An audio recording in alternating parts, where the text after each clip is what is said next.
हिते अवांखे अहम ख़बर ॾियूं। सिंध हाई कोर्ट दुआ ज़ेरा जो लिखत में फ़ैसिलो जारी करे छॾियो आहे। सिंध हाई कोर्ट दुआ ज़ेरा खे मर्ज़ी मूजिबि ज़िंदगी गुज़ारण जी इजाज़त ॾेई छॾी आहे। सिंध हाई कोर्ट 3 सुफ़्हनि ते ॿधल लिखत वारो फ़ैसिलो जारी करे छॾियो आहे। अदालत जो चवणु आहे त समूरनि शाहिदनि जी रोशनी में अगवा जे केस नथो थी सघे।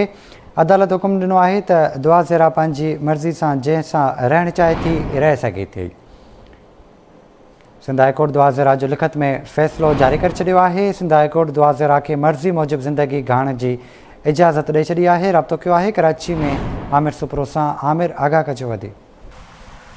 बिल्कुलु बिशारत। सिंध हाई कोर्ट पारां दुआ ज़ेरा जो जेको फ़ैसिलो आहे उहो लिखत में जारी कयो वियो आहे। सिंध हाई कोर्ट दुआ ज़ेरा खे मर्ज़ी मूजिबि ज़िंदगी गुज़ारण जी इजाज़त ॾेई छॾी आहे ऐं सिंध हाई कोर्ट जेको 3 सुफ़्हनि ते ॿधल फ़ैसिलो आहे उहो जारी करे छॾियो आहे।